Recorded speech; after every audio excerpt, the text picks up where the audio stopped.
welcome to the Portress Podcast for Thursday, the 20th of April, 2017, leading into round 5, Friday night. We're taking on Carlton, 7:50 p.m.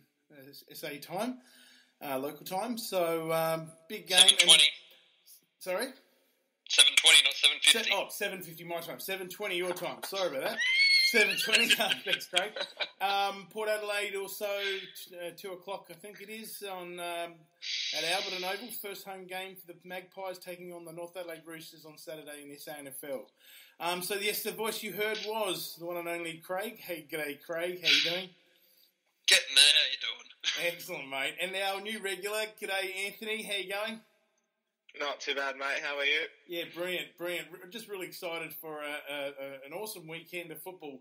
A bit disappointing last weekend that the loss just ruined my Monday, Sunday and Monday of Easter footy. So I'm looking forward to a big win, and then I can enjoy the footy and enjoy all the talk and enjoy a good weekend leading into what is another 5 days of footy. So it's a crackerjack round, hey. Apart from, I think that I like the question that was, I think, in the last podcast with the big footy guys. Apart from our game, what other any games throughout the year during the round that you guys are looking forward to, Craig? Well, I'm trying to think here. Most of them seem fairly one-sided. I mean, the Richmond-Melbourne game could be interesting. The Anzac Clash itself should be an alright match, considering. And the only other one that could be a real test of how it's going to go is the Sydney Giants game, with Sydney getting 4 of their players back. But a lot of the games this week just seem to be fairly one-sided. Yeah, no, I'm probably finding all games fairly one-sided. The one I'm struggling with is the actual kind of on Anzac Day game between Essendon and Collingwood. I'm going with Collingwood by 1 point, but I really can't actually nail down a win in that one. No, I think I've gone Essendon in that one. Anthony, yourself? Yeah, I went Collingwood on that one too. But the game I'm looking forward to is Melbourne and Richmond. Melbourne and Richmond? I think that one will be. I think that one will be an absolute cracker on Monday night. Oh, yeah. I think that's going to be a good game. I'm going the Tigers, but yeah, good game. Melbourne have a lot to prove, I think. Excellent. Definitely. It's been very exciting. So it all kicks off we put up on the profile pic for the Facebook temporarily for this week was the Lest We Forget, and it's the Anzac Spirit. I've kind of titled the show The Anzac Spirit, and I guess it's something I just wanted to kind of say to you guys, if you wanted to share any of your kind of Anzac Day memories, whether it be off-field or on-field. Hi, Ryan. How you doing? Welcome. What's your memories of Anzac games or Anzac Spirit just in general that's related to the AFL comp? Craig?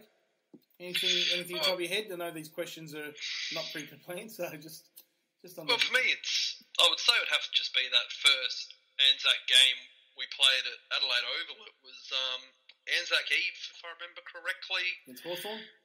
Against Hawthorn. It was just an absolute cracker of a game, and it's hard to really talk. I can't remember any specifics from the game. I just remember the atmosphere around it. I think, was that the 2015?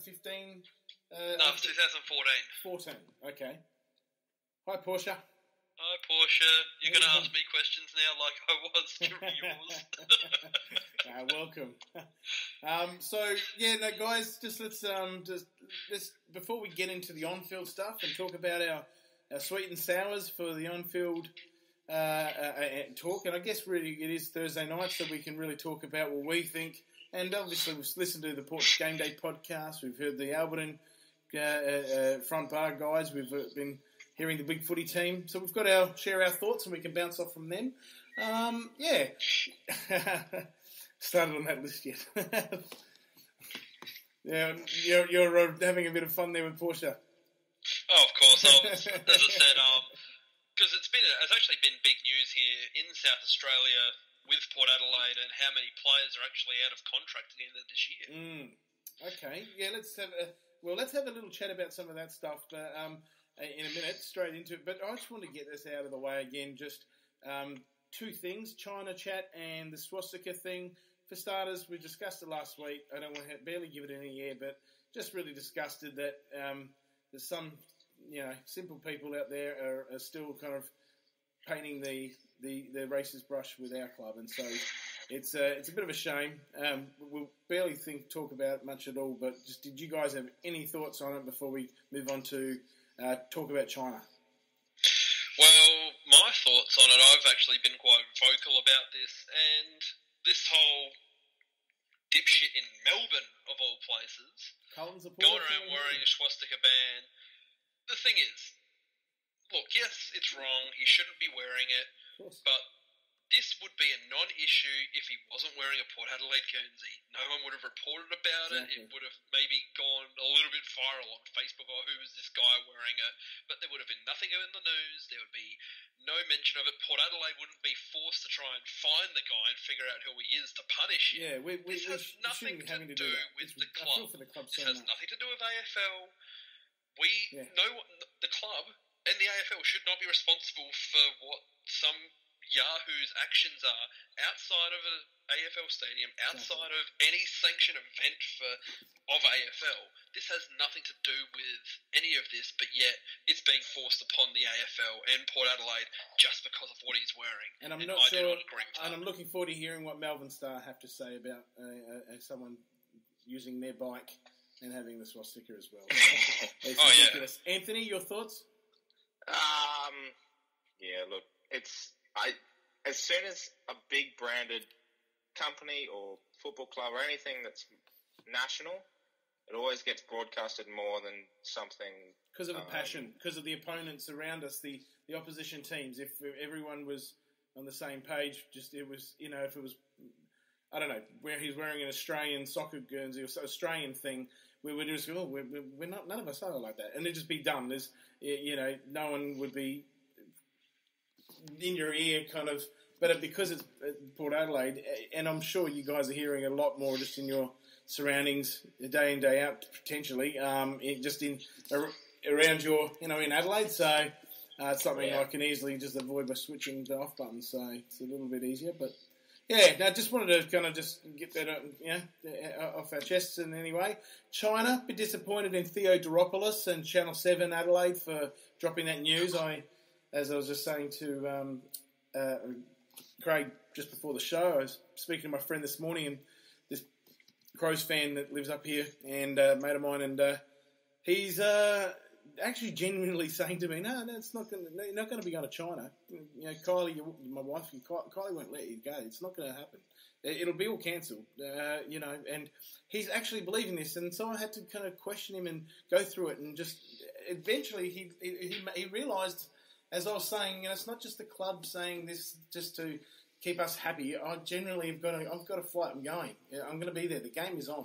The AFL saying that, and how many authority and people in authority of this game and the competition need to tell you it's on before you believe it's on, and you're just listening to, oh my God, I've experienced this stuff outside the AFL world in other forms of just people's beliefs and thoughts. So you've got this idea, this crazy little idea that's a little outrageous, from some source that's not even part of any authority, and you're going with that. And now, of course, you're going that you're a Crows fan, and you're listening to how you're hoping that he goes to the Metricon Stadium, which, sure, it'd be great in my backyard, but really, I want to get over to China, and I think it's going to go ahead, and I don't even think I'm hearing the club, and I'm, like Jared Waitley said, I like what he said, he just said, if it doesn't go on, then the nuclear war is upon us. So that's it. That would be it. And I don't think it's happening, nuclear war, and I don't think we're going to be obliterating, we as in the Western world are going to obliterate North Korea by 21 days' time or something. So I don't think I don't think it's happening. So I'm fairly safe. I think Shanghai on the east coast of China. I mean, if anyone just Google it and look at the map, it isn't far from South Korea and part of that whole area. It's not in another part of China. I'm going myself to Shanghai, Beijing, the Great Wall of China, and then I'm going to Seoul. Dad and I spoke to my father. No hesitations. We're excited. We're going to South Korea. We're going to Seoul, and we're going to the DMZ, and it's going to be brilliant. And I was saying to Craig earlier, Anthony, for me, I feel like maybe I am just if it's like going to Wimbledon instead of going when the tournament's not on. And I remember going to Wimbledon once, and it was just throughout the winter time, and it was so it was January, February, and I've never been. I could almost picture just the crowd and the people, and I'm going to be going there when Wimbledon's actually on. I'm going in there. I mean, I'm going to be in Seoul when there's going to be. If this is all interesting, the news. It's going to be fascinating to be around the local people and around that environment then. And I don't think, I don't think it's anything that's any concerning now, today, than it was even the last, probably even 3 or 4 or 5 years politically. But so I think China is a safe. I'm going even in greater kind of depths of South Korea. So all good. Yeah. Not worried at all. No, but it's fascinating to see sorry, how they advertise. Go ahead, Anthony. Craig next. Advertise the way their view is on what's happening in the war compared to what's happening in Australia on the news and stuff, because we're advertising it as if it's going to happen, and it'd be interesting to see how they are taking it. Who's this? Sorry, you just were broken up in the beginning, so it was. Just how like North Korea and China and stuff, how they're broadcasting it on the news and stuff compared to what Australia's. Oh yes, me being there, it'd be interesting to know if it's even an issue. Yeah, I mean the ships are out there on the coast all the time. They've been living with it for 60, 70 years or something. So yeah, it's not too much of a worry. Craig, your thoughts? You were just saying that before. Well, just with this Yahoo Channel 7 News who did report this. Yeah. This has all stemmed from a Keith Thomas press conference. Yes. They were talking about, I don't think they were talking about the China game, they were talking about something else. Yes. And then it was brought up about the China game. Last and they 2 were asking questions about on the presser. climate, and KT's gone, look, no, everything's fine, it's still going ahead, rah, rah, rah. And this wasn't even this guy asking, this was a Channel 9 reporter asking this question, and he's gone, and the Channel 9 reporter's gone, oh, but what if there is a problem? And he's like, well, the contingency plan is that Metricon will be used if there's a reason for it, but at this stage there is no reason. And this Yahoo's just gone around and gone, oh no, the game's being cancelled. Exactly. Just like when you say to your 4-year-old child, what are you doing, you idiot? Just when you say to your 4-year-old child, look, you're going to have. This is what's shitting me off with Channel 7 News at the moment. They're just, especially when it comes to Port Adelaide, they're just straight down the barrel and not even giving 2 rats' asses about what they're actually reporting. They're just going at it gung-ho style. This is the world we're in at the moment. Do your bloody research. You're getting paid to research this shit. Mm-hmm. Research it. You look into it properly. You don't just go at it half-cocked. Anthony? Yeah, I was just going to say, Channel 7 really have never been behind Port Adelaide unless, they're succeeding. Otherwise, they're quick to jump on our backs and attack us. Oh, that is true, but at least they would at least do some research into it beforehand. Yeah, this is just complete and utter bullshit that they're doing lately. With the fight last week and blaming Port supporters for this fight at the showdown, and then the racism thing with both sides, but it was mostly Port because we actually knew who the Port person was saying the racist things, but the Crows person we didn't know who it was. So, let's put all the attention on Port, and now this swastika thing, and it's mostly been Channel 7 ramming that down our throats, and then this whole cancelling the China game. I'm just beyond it at the moment. Yeah, I'm with you. So, the China game's going ahead, like I've discussed. I'm looking forward to it. We'll have a lot of stuff from Shanghai. I'll be doing what I can in regards to any social media stuff. I don't know. I think Facebook is not allowed in China. Is it allowed in China? I'm not sure. So I don't know how we're going to go about all that. But I'm just speaking to some people within the club and looking at maybe even doing some Port I guess, what would you call it? Some supporters kind of stuff that's outside like an outside broadcast. Maybe do a podcast or get a van going. It is an official AFL game, so there's going to be obviously a lot of the radio stations and TV. It's going to be it's a fully fledged AFL game, but there is going to be a Port Adelaide, an area, and perhaps even like a Game Day Village equivalent, and they're looking at doing some stuff like that. So some Port fan radio should be nice for us to get involved. Definitely. Cool. Really exciting.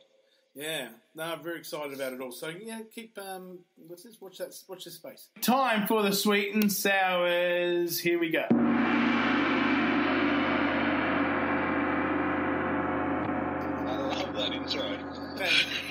Very interesting. So let's now look. Would you like to be involved? Chat. Let us know some of your sweet and sours from the games.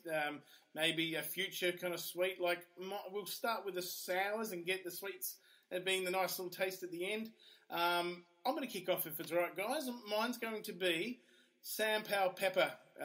Just the media hype about him being a negative, like maybe he needs time in the Magpies, and I think there's been two good teams and some good opponents, and Dylan Shields, he was kind of essentially being told, I was listening to Ken chat to Ben Hart and Kane Corns during the week, and he just said, we'll just get him, young lad, to just essentially follow Dylan Shields, and this is what it's required, young man. And he's learning lessons, and hopefully he puts it into practice. And this week, and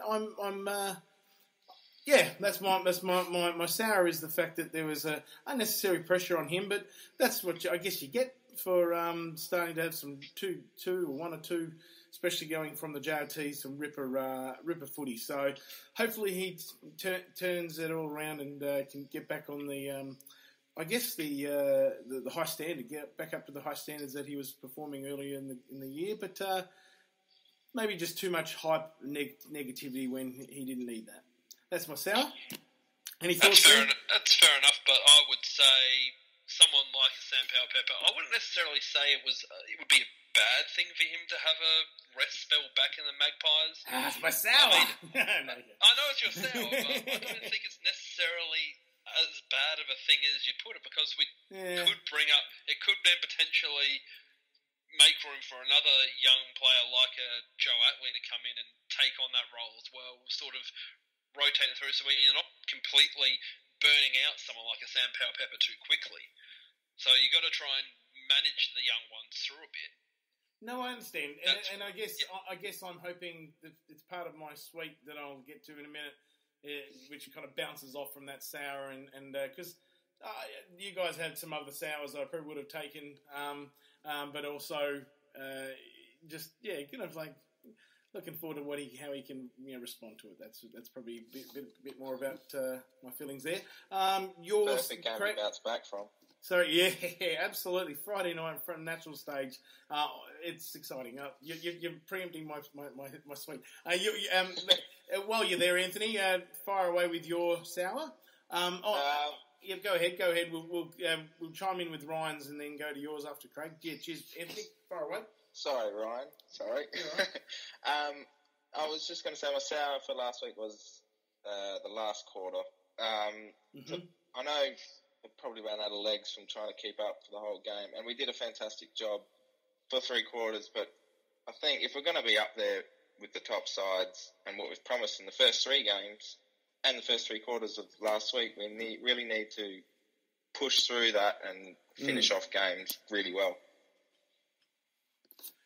Yeah, absolutely. It was a bit of a shock when we were waiting for a response 5-10 minutes in that last quarter and just nothing happened. It was really frustrating. I really hope that there's just, when that happens, you're just hoping that lessons are learned, and especially with a team like now, instead of just taking it and getting smacked, hopefully they really just take this straight away into this game. You can see that that was not us. So yeah, a bit disappointing. That the only way to truly probably test ourselves would be when we're playing them next time. Yeah. I don't want the no rider, no Port Adelaide tag, and that's where it's the quickest possible. You really are. Just want to kind of wake me up when Billy Frampton's ready and he's side by side next to Ryder. There's some interesting feelings there. Let me just throw in a couple of sours here. Ryan said he's just Chad Wingard's. He's so far this season disinterested and lack of effort, so he's a bit disappointed with Chad, and that's his sour. While we're just there, everybody loves Porsche says Ryder to SPP is the new Lade to Burgoyne. Wow, that would be nice. Yeah, okay, I can add that to my suite. Very nice. I can add that to my suite. Claim it, why don't you? Craig, can you share your sour? My sour at the moment is the way the team's being put together at the moment. I was not happy when we made the changes last week. Ryder obviously had to come out. Brett Eddy didn't have to come out, but he got pulled out. And we brought back Jasper Pittard, Matthew White. And then this week we bring back Ryder.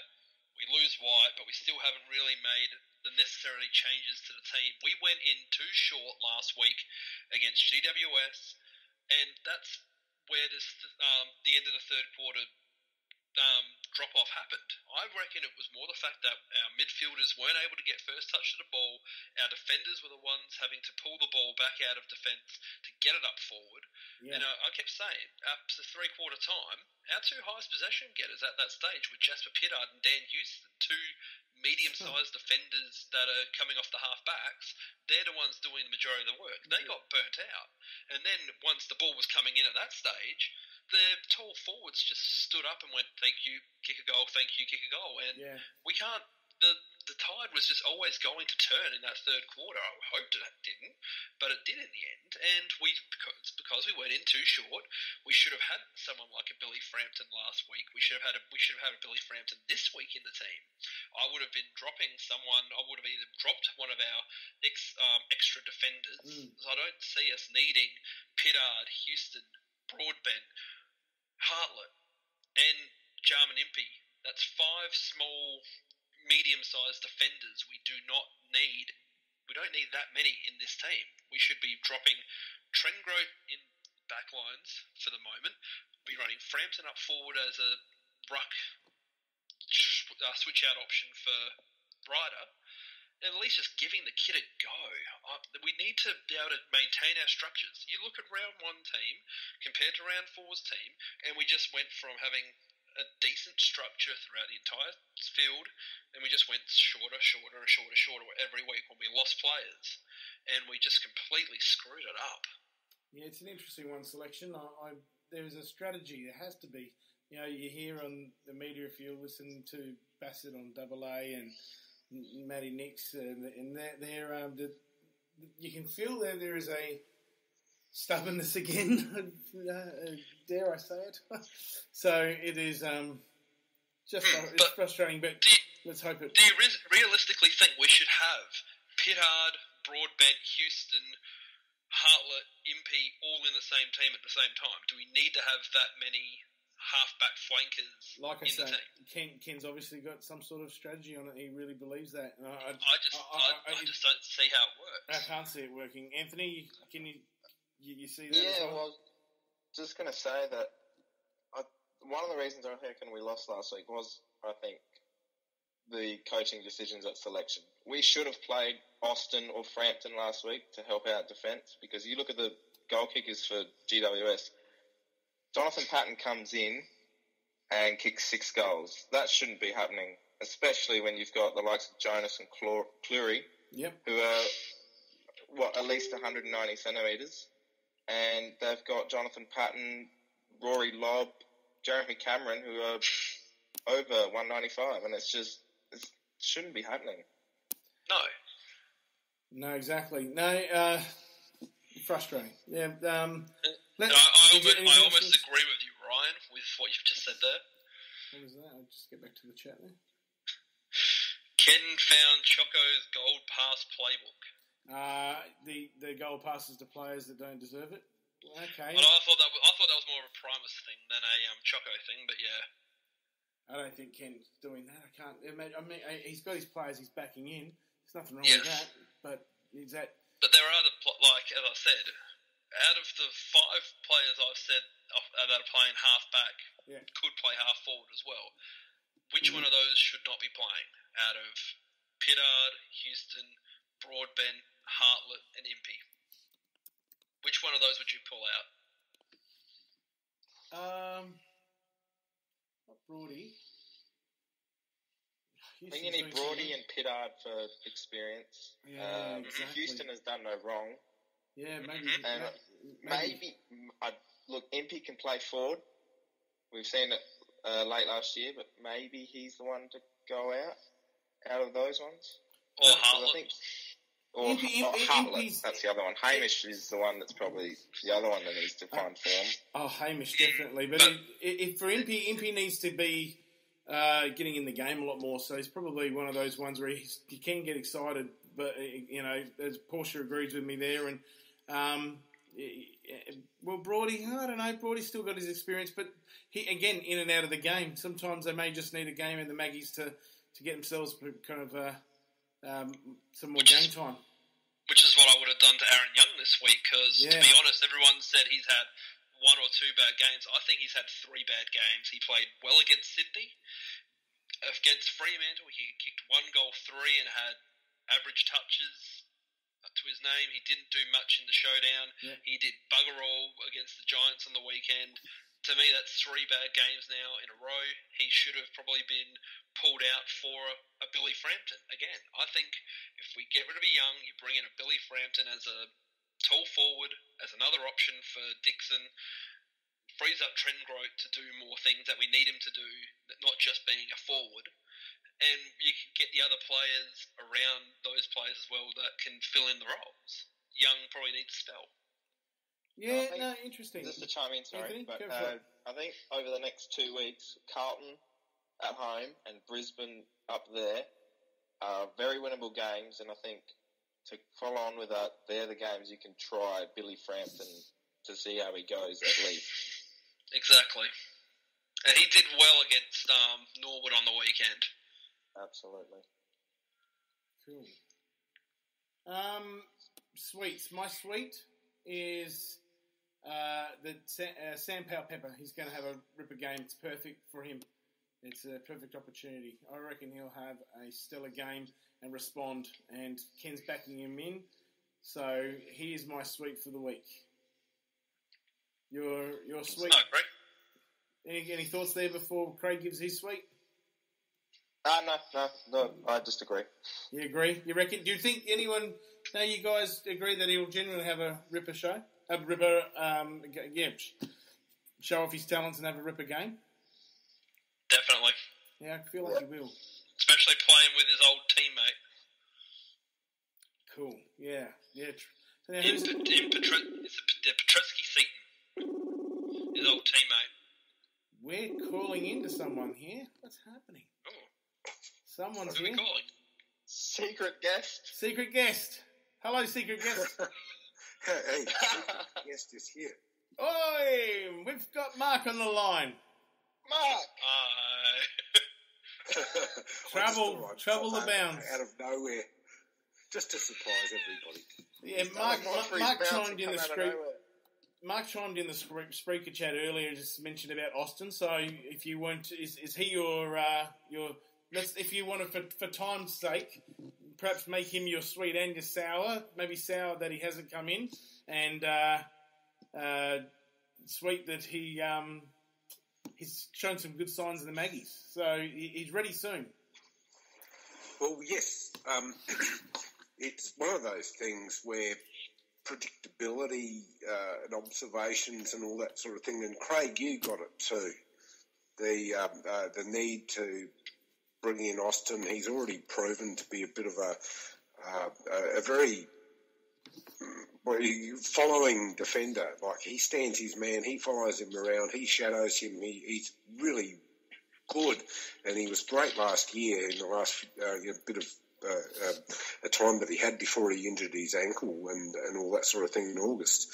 And, he's had to wait. And then Jack being injured, and it's just like it's a no-brainer. I mean, great respect for Ken and the other people who do all this stuff. But, I mean, for crying out loud, have they got rocks in their heads? It was so predictable that in the showdown and then GWS that he's 196 centimetres tall. It's bloody obvious.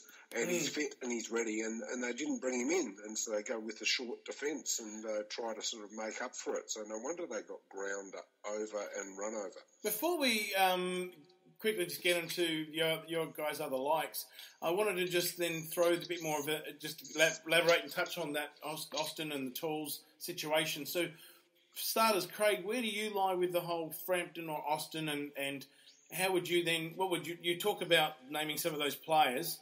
Give me your ins and outs, and what would you have liked to have seen the team structure, perhaps not just this week, but in previous games? Well, look, the showdown, I would have said bring in Austin instead of bringing in, I can't remember who. Whitey. Sorry? Whitey. No, Whitey wasn't that week. Whitey was last week. Oh, sorry. Showdown, I can't remember. We lost Homsch. For the showdown. We lost Homsch for the showdown. Homsch for Austin. And we should have brought in Austin that week, but I can't remember. Didn't we bring in Hartford? We brought Hartford back. Yeah. We brought Hartford for Homsch, yeah. One for one. So I'm like, okay. But then we still had Brett Eddy in the team, so that meant Jackson could go down back and play as a defender and do a bit of ruck work, which I didn't mind. Yeah. But then we lose Ryder, we drop Brett Eddy, and we bring in Jasper Pittard and Matthew White, and I'm just going, we keep getting shorter and shorter and shorter, and then you're wondering why we're losing ground. That's the reason. Our players are having to rely too much on their speed and agility that they're going to run out of gas by the end of the game. You need to still have those tall guys in the team, whether it be defenders or forwards, that can relieve some of that pressure. And where last week's game could have used a Billy Frampton as an extra ruckman as well as another option up forward as a tall, that would, to me, would have been a smarter option than trying to run Whitey like we did last week. And Whitey was serviceable, but he definitely didn't set the world on fire. Absolutely. Anthony? The lessons. Go ahead, Mark. Just go ahead, Mark. Oh, no. I was just saying the lessons we learn, retrospect and everything like that. And like Billy really turned it on Friday night, which is just before the game. Very exciting. I'd like to touch on that. 2-2. We can get our shit together. That's what I think. Anthony? I was just going to say, just an ins and outs for that change for the future. I think, to be honest, Sam Gray has to come out and Austin or Frampton come in. That's probably the only change. I like that. You could argue Amon, maybe Young if he continues his bad form. But I really like Amon. I think he's just gradually improving every week. And I think, just the one change would be Austin or Frampton for Sam Gray. Craig, your thoughts? Well, to be honest, I would one-up you there. I would be taking both Sam Gray and either Young, Impey or Amon out, and I would have brought in a Frampton and I would have brought in an Atlee. I think we also need another inside mid that can help us out in that midfield a bit more, which would then free up a Chad Wingard and a Robbie Gray to play more up in the forward line. It would open up the forward line a bit too, yeah. It would open up our forward line if we had a Joe Atlee in our team right now as well. Good call, yeah. Okay, before we wrap it up, Mark, you any thoughts before we move on to Craig's suite? Look, I'm just thinking and nervous about Carlton, and I know we're in a lot better sort of like form and everything like that, but we've just got to beat them. The last two Carlton games have been emotionally very challenging to go through. So last year's game was horrible. Do you guys remember the last Carlton game at home? Their home, it was the one. Is it the one? I don't want to remember. The umpires. There's been two. They've had both years. One was the one where the ball went in the umpire's hands from from Hartlett's kick or something, and there was just decisions. There's just everything. The cards fell their way unbelievably. You just you must have had money on the game. That's right, 3 or 4 points both games, and it went their way. Yeah, unbelievable. And it also kept us out of finals, like 2015, 2016. Losing to Carlton was the turning point both times, and that was really awful. That was seriously awful. We must resolve this on Friday night. Nick is coming to bat again for Sam Gray. Good evening, Nick. No, enough with the Sam Gray out talk. I guess he did so much of the little stuff that keeps the team moving. What? Bah. Okay, so our depth. I'm sorry, but straight in front of goal and you keep hitting the post, no. Craig, you're out. You want to read Porsche's thoughts there as well? Exactly. Small flankers, we have enough of them that we can swap them out. That's why I think we need to get rid of some of these small flankers in our team and bring in some more midfield depth. All right, That's guys. why I want to remove a Sam Gray for a Joe Atley and bring in another tall forward. Because we need more of them than we need another Sam Gray, another Carl Amon, another Aaron Young. We don't need all of these players in that team. We need to get a more balanced team. At the moment, we just seem to be too small heavy. Give us your sweet, Craig. Turn it into a positive. Dan Houston. It has to be Dan Houston. So he's definitely staying on that side. Oh, yeah, he stays on the side for me. He's been, since he's come in round one, even during the JTL series, he's been nothing but a great player. He filled in for Jasper quite well, and when Jasper comes back, he still turns it on and gets 19 touches in a game with Jasper Pittard in the team. Yeah, he did nothing wrong. I know most of his disposals were in the first quarter. He did peter out in the second and third, but I think he was more doing some gating role in the second and third, and then by the fourth quarter, he was spent like the rest of our defenders were. But he's just been really good, and I hope they keep him in the team, keep him in that role, because the more experience we can get into a Dan Houston means we can then expand our team and then start looking at the players that aren't necessarily pulling their weight and go, well, sorry, you've got these young players that are doing your job just as well, if not better than you. See you later. Houston's been playing the Montgomery Corns intercept role brilliantly for a debutant. Absolutely. Anthony, your thoughts on Houston before we go to your swing? Excellent. And I think he and Jasper, right and left footer on each flank, could be dangerous later on in the season, especially if Houston can stay fit and firing. Mark, he's almost one of the best kicks in the comp, huh? Look, the balance will come, and I've got confidence that the learning has been going on, and a couple of things would have shaken us up, how we just fell off. Well, we weren't really all that bad with GWS until the last quarter. And people like Houston kept us in it, so... Exactly. Yeah, absolutely. And we've got so much depth there, and let's give them the grace of benefit of the doubt to move forward, because it's only early in the season. Because if it was late in the season towards the finals, we'd be kicking heads and being furious and jumping up and down. Let's just trust the better judgment. We've got a good pool of players. Good question from Ryan Pillar on Spreaker Chat. Before we go to your suite there, Anthony, is DBJ redundant with the rise of Houston? I think DBJ still plays a role. I think especially when he can go down the ground a bit more, he's got some really good run. I feel that he just, not redundant, he's just another, it's like we've got a 4 or 5 prong engine that's just propelling and pushing everything up to the forward line. He's one of those engines. He's very important. I think his versatility can keep him definitely in the side. Definitely. I see DBJ's role as completely different to a Dan Houston. Dan Houston is that sort of a taller, medium-sized defender that can run off the halfback and get it out, where DBJ is that sort of lockdown small defender that can take a Eddie Bet. Follow his opponent. Well, not necessarily I'm just using Eddie as an example. Exactly. He can sort of lock down those smaller forwards and keep them a little bit quiet for a majority of the game. Porsche is echoing what you're saying about lockdown small, very important, still important. You need him in defence. I also think he can follow his opponent so much that Houston's far more likely to stay back in defence, where DBJ's up there, kind of end up kicking a goal from 48 metres out. You know, he can go up the ground a bit more. So, Anthony, you're sweet. Just before I go to the suite, just wanted to follow up on that. DBJ and Houston are the future for me. Yeah. In that back line. But we found DBJ last year, and he played sensationally, and I think Houston might turn out the same. Top question, Ryan, though. Good one. Absolutely. Anthony, your suite?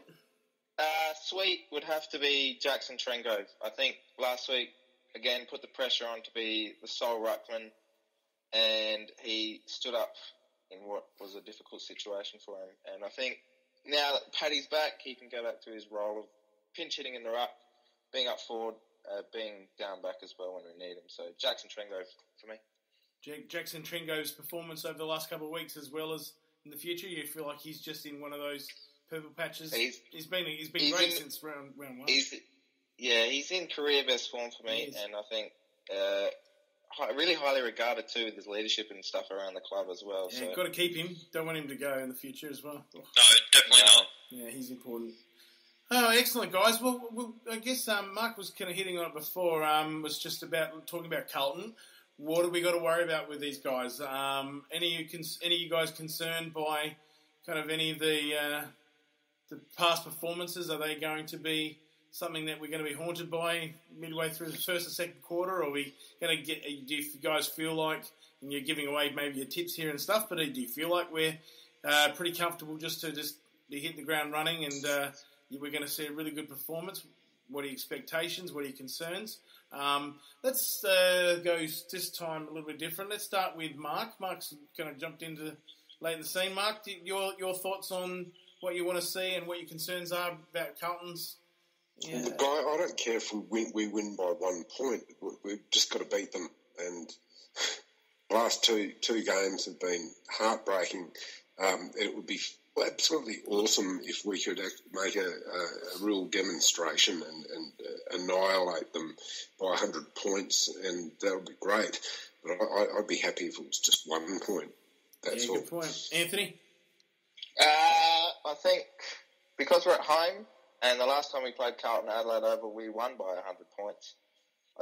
I'm not too worried now that Cruiser is not in. They bloody well came over and beat us. Check your memory bank. No, 2014 we beat them by big smashing. Yes. But 15-16, they've beaten us the last couple of times, and it's getting frustrating. Yes, but 2015-16 were both at the MCG, exactly. And we only played them once that year. If you go back to 2014, we did smash them here at Adelaide Oval. So the last time they played us here was a win to us. We owe them big time. Yeah, we owe them for this. Look, obviously, it's always nice to have those big wins away, but this is Friday night. This is the big stage. 2-2. It's just Ken. I'm just going to steal a couple of lines from Ken. Essentially, gave us the impression that we're pretty, aware of where we're at, and it's like he's very, very ready for this game. He sounds so prepared. Fully confident of what we need to do to go in and win this game and win it well. So I think he's confident, but he knows that certainly that Carlton aren't going to be. If we allow Carlton a sniff, they can be a team that will be hard to shake off. Craig, just some of your thoughts, and if you want to tie in with what Ryan has thrown in the chat, that Murphy's the biggest threat. Gibbs for me can always be having a great game as well, and also if we can, everyone else, if you guys want to chime in with what your thoughts are, when we always allow some youngster or debutant, someone that's not usually, someone that's week in week out doing a great job for their team, but they always find that they can come up for a game against Port Adelaide, and we can always give a young kid from Carlton this week. Some ripper, maybe the debutant Cal Pearson, is it? Whoever he comes out and has a blinder. So what's your thoughts on this, Craig? This Friday night's game. First say that I'm happy that Cruz is not playing. Yeah, Paddy's happy about that. He's the one that ended up making us lose the last game, so... Yep. But, no, I mean, yeah, Murphy and Gibbs are definitely the two big ones I'd be worried about. They can be quite damaging, and the other one, who, strangely enough, seems to step up against Port Adelaide, is Levi Casbolt. Yes. He's usually an average forward, but this is the guy I'm referring to. Yeah. when we play him, he seems to. I'm here. I'm going to kick some goals. Yeah. Bugger off! We want to win. No concerns about Cripps. Go back to being normal. No concerns about Cripps or their midfield. Yeah, Cripps can be all right, but honestly, their midfield. After you go from Murphy and Gibbs, it definitely peters out quite a bit, and I think. To be quite honest, without having Murphy, their midfielders are going to struggle to get first touch to the ball. So, Mark, what do we need to do? How do we congest and stop them from getting any run? Being on the home ground and also the way in which our midfield have been able to do in the first two games, I'm sure that they can coordinate together to be able to absolutely run amok. It's a dominance thing, and we've got to show them, and the crowd's got to be there with us to bloody make it really difficult for Carlton. And it's about time Sam Powell-Pepper pulled his finger out of the pickled pepper. Bloody whatever. Yes. He's been quiet for 2 games. What the hell's going on? And we know he's better than that. So I think it's about time he's got to show himself. He's been given one more chance by Ken. I'm very sure, reading into the way Ken was speaking, or listened to his press conference this week. Sam Powell-Pepper has been given another chance because he knows he's good. But if he doesn't pull his finger out, well, he'll go back and play in the Magpies.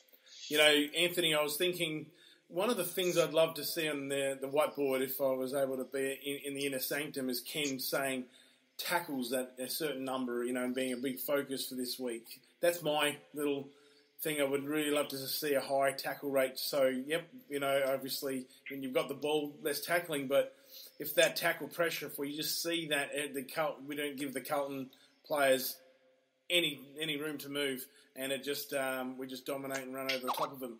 How do you feel about that? And just what's your thoughts on what we need to do to kind of just put the scoreboard pressure on, mate?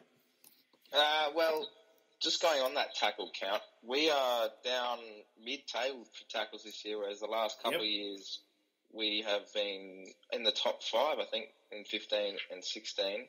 I don't know whether that's due to us having more of the ball or not, but that might want to be addressed this week, the tackle count for sure. But obviously you can't help it when you have the ball a lot. So that's probably one area we need to. And I think for this week especially, a good start. I think we need to put the pressure on early and just blow away any hope Carlton had, and just go on from there and really take them down. Otherwise, it could be a good game, and Carlton could get a sniff if Port aren't on. Yeah. Also, just Craig, your thoughts on anything like that? And can you actually just share what you just sent to me? I might put up in the show notes. The list of Port Adelaide players. Yes, interesting. Yeah. That was something I was going to bring up a little later, but Sure. As I said earlier in the show, that we do have quite a few players that are out of contract at the end of this season. So there are a few players playing for their contracts, and to me, some of them just aren't. I don't know if they're going to make it, but yeah. Yeah, we'll have a little chat about that a little afterwards. Yeah, in the next 5-10 minutes. Yeah. Cool. Thanks for sending that, mate. Got anyone else want to just chime in with their thoughts before we kind of chat a bit about the Magpies game and just how they're going, and some of what we want to see from some of those boys that are going to push for the power squad. Anyone else got any thoughts on the Carlton game before I ask for your tips? Let's talk Magpies. That was one to win at the parade. Just your tips, guys, for the Carlton game and I was going to say on Carlton, I would be much more worried about them if they had certain players that they got rid of over the years. Then I would be worried about them, but I'm not really worried about them. No. And how much are we going to win by, mate? Well, if you go by the betting agencies, they're saying we're going to be a minimum 7-goal win against Carlton, according to their spreads. You going with that? I'll go with at least 7 goals. Why not? Yeah, I'm going by the 10-goal margin, 60 points on my tipping. Mark, what's your tip? 1 to 100. Yeah. As I said, I'm being consistent with my previous statement. I'd be happy if we won by 1 point. And I really want us to win by 100 points. Let me ask you another way then to see if I can knuckle you down a bit. How do you see the game going? Do you think it's going to be a neck-and-neck game? Do you feel like we'll kind of get over the top of them from run away with it, kind of just like we got run over the other week, maybe in the last quarter? Do you predict or get that feeling, or do you feel it's just more of a consistent winning every quarter? Okay, I'll unscramble my brain for you. All right. We are a team that I know it's a guessing game. If we're not a team that can make finals this year, this game will show us up. And that's why I'm cryptically saying that we must win this game. As the last 2 times we've been found out by Carlton both times, 2015, 2016, that we weren't capable of making finals because they're a shit team and they beat us. So we must beat them, and we must beat them significantly. I would like it to be 100 points. I'd like it to be 140-point flogging. However, I'd be happy if we won by 1 point. I'll be a lot happier. Anyway. Before I get your tip and stuff, Anthony, just on the Spreaker chat, I agree with Portia and Ryan. Chill on the whole SVP. That was my sour, by the way, guys, if you didn't hear earlier. My sour was the fact that people were, having a go at him and stuff, and I'm a big fan, so he's also my sweet for a big return. So I'm fully on board with what Ryan and Portia are saying there. Back off our SVP. Leave him alone. So I reckon he'll be good. He'll go well this week and pull his finger out. Anthony, your tip and how are you seeing the game flow, mate? And what's your margin? Port by 51. That's because I betted on that. Otherwise, I've lost money. But I just see it'll be sort of an arm wrestle, 40, 50 points the whole game, and maybe a blowout if Carlton get tired.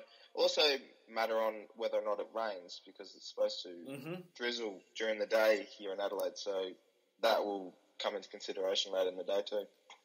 Well, the Maggies, guys, they do obviously play an important role in just the long term, the team's shape up. But even, as I said to you guys in previous podcasts and spoken to you about, Craig, the shape of a team changes right between the beginning of the season and the end. It can go into a final. It looks like we'll go into finals. By the way, my sister worked with Bruce McAvaney today, and Bruce said he reckons we'll go to the 8, so we were in the finals. We're a very good side. He says we're premiership material too. We was chatting to Laura, my sister, saying nice things. I guess wanting her to just hear something nice. I love Bruce. I love Bruce. I guess we're going to be there, and the side could potentially go into a September looking completely different along the way, especially if the maturity of Howard and Austin throughout the year.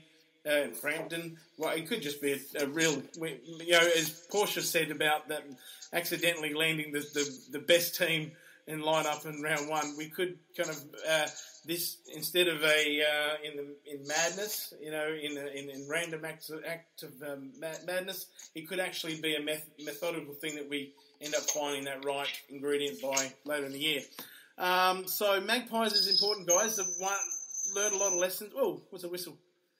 We learned a lot of lessons in the first round 1 game against Glenelg, where we lost. But did any of you guys, I know Mark and I were listening, any of you other guys kind of hear or listen to the game, listen to the call, or get some let's watch the YouTube stuff later on throughout this week with the Norwood win. We beat them by 3 points in just a topsy-turvy game. The result was going back and forth, wasn't it, Mark? Oh, yes. to come back at the last moment. Heart attack. That was crazy good. The Jake Mead runaway big sprint time thing to end it. Amazing. Yeah, that was actually, we were 3 points up at that stage, and Todd Marshall, the laconic, very talented Todd Marshall. This kid's got some skills. He marked in the back line and basically Frampton off, tapped it straight onto Atlee, and then Need in the running off towards goal, and but we were already up, so that goal wasn't counted. So instead of a 9-point win, it was a 3-point win, and boy, how much would I have loved to have been there? Crazy. Yeah, Craig. For once, sorry. For once, a pleasure at the parade. Yeah, exactly. Craig, you didn't go, mate? No, I didn't go. I was listening on the SANFL's radio digital bullcrap thing. Yep. Whatever the hell they want to. It's horrible, but it's the only thing to listen to. And crazy that we can't have the visual. I thought we played well. However, I think we needed to be able to convert a bit better. And I think some of my fears from what I said last week are still there, that we still got a lot of small players in our team, and it showed somewhat last week when we were playing Dougal, Howard, and even Frampton and Todd Marshall. They all seem to be rotating through that defence line because we don't have any tall defenders. Yeah. No, we're not using. Well, Austin. Where was Austin? Was he in the back line? Was he in the forward line? Didn't play. Austin didn't. Oh, of course. Of course, Austin it's going to be a emergency. Johnston were the travelling emergencies, so they both went to Canberra and didn't play. So we did not have a AFL listed recognised tall defender in the Magpie squad. So it should all be okay for once we've played the game on Friday night now. So we'll have our set side for the Roosters game. I've put the teams up there already. So yeah, those set squads, I would say, take one of the three emergencies out of that won't play. One of those guys will not play this week. Okay. That's what seems to always be the case. One of those three will be picked to not play and will be the emergency for Friday night. Anthony, you at the game, at the parade? No, I was working actually, but I was following it secretly out the back. Don't tell my boss that, but what a game! It was actually a very emotional win, I think, because 10 years we haven't won at the parade, and for the Maggie boys to go over there and take that thrilling win was just exciting. Really good for their confidence, exciting. Yeah, so hopefully they can take this momentum against the Roosters this week and get another good win. Absolutely. Guys, before anything else we want to chat about, I did want to mention what we discussed earlier on about some of the off-field stuff. You've done a really good video message to the fans for the pair YouTube, Anthony. Did you just want to kind of just mention that and just to explain just your thought on that? Yeah, well, I was thinking about it, and especially after in Melbourne with the swastika badge and they're wearing a Port Guernsey, it really pushed me over the edge a bit, considering how bad the commentary's been over our club with the showdown and obviously moving with the bloke the other day. So I just wanted to do something to say that we aren't all bad. Yeah. And this is just blatant commentary from the media to say they're not even members either, so it's just disappointing. No, I just wanted to kind of mention that. So look out in the show notes, and if you wanted to kind of watch the video, that was a very good video. You've also done the Anzac moments. I like that. And Mark, you weren't in the beginning of the show. If we wanted to just wrap it up to talk about the Anzac spirit, did you have anything you wanted to share about the importance of Port Adelaide Peter Badco medal and essentially what the Anzac Spirit and Port Adelaide representation to it means to you? Well, it's a spiritual thing because there's been players that have gone and sacrificed themselves in past conflicts and the respect that this is all about. So emotions will be charged and hearing the last post and then going out to play. I think our guys will get rather inspired by that. Absolutely. And so they ought to be. Absolutely. Very exciting. Something special about it. Lest we forget, I'll be doing the dawn service somewhere up here in the Gold Coast, and it's something that I'm very proud of. I'm very proud of the Port Adelaide Footy Club's involvement in it, and what the Peter Badco VC medal. I've heard of his story, and I think the club will put up against some stuff on that. It's about him throughout the tomorrow night. If they don't, I'm sure. Look, I might even just kind of put some stuff up for the Port Adelaide Footy Club mentioned about him and why it matters to the football club. And I just think that the players, it's an opportunity. Is that right? That's probably one request. Our most important request is probably apart from the China project at the moment. We request every year the Anzac game, and I think from hearing on Double A today that the Crows, their one is Indigenous round. So I don't want that changed. I'd like to just keep the Anzac one. I don't care how many Crows people want the Anzac one. I think that stays us, and you can have the Indigenous one. Your thoughts on that, guys? So. Yeah, Anthony? I was just going to say as well, it's a absolute honour to open the round as well. Yeah, exactly. Friday night, a national stage. Should be an absolute beauty. You're expecting 50,000 plus, Craig? Oh, definitely am. I put that down on the Port Adelaide Facebook page today with their guess the crowd number. So yes. I said about 50,200 something. I reckon it's going to... Because Carlton supporters do come out in force here in Adelaide. I reckon the last game back in 2014, we had about 50-odd thousand, and there was a lot of Carlton supporters there to watch their team get smashed by 80, 90-odd points that year. I reckon we'll get at least 50,000 for this game. It'll be a really big game to watch. And Mark, you're expecting a big crowd as well. We're going to be sitting at homes watching it, but Friday night, it's a big thing. Mark, he's stuck in Queensland. Oh my goodness! Yes. All right, are we all? Sorry. Friday night is like the whole thing about the redevelopment of Adelaide Oval and the fact that people can go. They can go out to a restaurant or a nightclub or go see a live band and everything like that in conjunction with a game. Friday night is the premium time for a game at Adelaide Oval. It is the best time of the lot.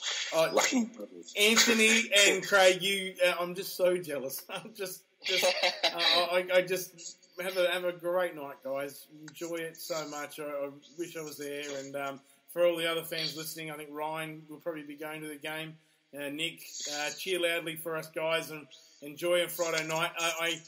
The part of me on Saturday, guys, is just the little kid part of me that's just has something about Albert and Oval that's just so special. So our first home game against the Roosters, I'll be listening to the game on Saturday afternoon, and I'll be again just wishing I was there, or at least. Just reflecting on how much that is a absolute buzz to be watching the Maggies run on that ground. So, you guys all predicting that we'll get over the Roosters? Is there anyone worried about a threat of that? Do you reckon the Maggies? The Roosters are pretty average this year, so we should beat them.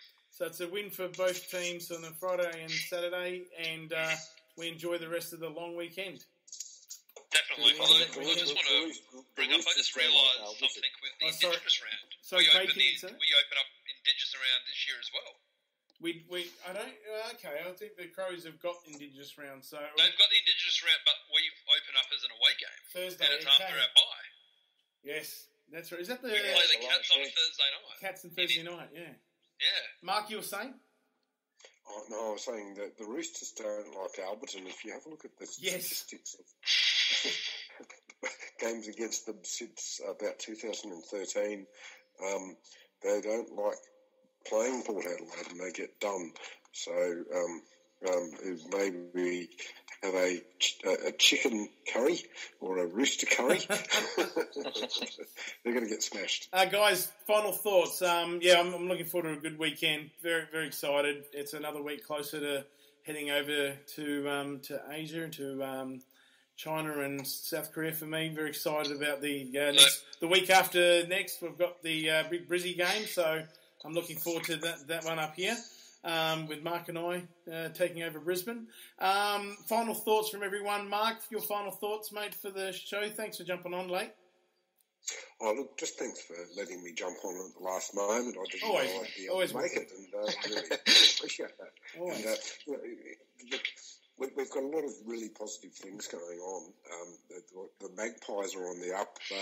Chad Corns and his coaching with the players and the group that they've got are doing amazing things. We've got a really good list, and it's only 2-2. It's only early. It's still April. We're in good shape to be able to move towards the end of the season and into the finals. I believe that we have got a really good opportunity here, and I think we're going to be full of surprises, and bloody hell, we're the underdogs, and it's obvious. So who's getting the Peter Badco medal as well as your sign-off as well? Who's winning it? Ollie Wines. Ryan Pillar says Ollie for the medal too. Chad with 5 goals, Port by 72. Chad is due. Anthony, you can share that in a minute yourself. And Ryder will get the medal for Craig. All right, you guys can share your final thoughts now with that. And what's this? Portia says, Outer Harbour and Grange trains shut down. Yes, look out for that, guys. I'm sure. Wow, bad timing. So thank you for that, the Spreaker Chat. We'll wrap up there with for those guys. Can we have our final thoughts from Mr. Anthony Alessiani? Sure thing. Final thoughts. Chad's due for the medal? Yeah, Chad is due. You reckon he'll get the medal? He has to turn it on. Friday night special. Get Bruce McAvaney a little bit excited on the commentary too for him as well. Otherwise, it might be a bit of a dull game if Porter smashing. Also, dude, I'm hanging out for your video log. I'm hanging out for the vlog. I'll be vlogging that. Oh, I cannot wait for that. You got to. I'll do the whole service for you too. So. Oh, dude, that would be wonderful. Check that out later on. We'll next put that week up. Too, so. Yeah, that'd be excellent. Yeah. Hopefully a good Port win. Absolutely. No, thanks for your contribution again tonight, mate. And Craig, your final thoughts? Who you reckon Ryder will get the medal? Oh, I definitely think Ryder's going to get the medal. He's going to be dominant in the ruck this week. He's going to make up for not being there last week in his little brain fade he had in the showdown. He'll hopefully be able to take some marks up forward and kick a goal. His first goal for this year. I'm waiting for that to happen, and I think he'll do it this week.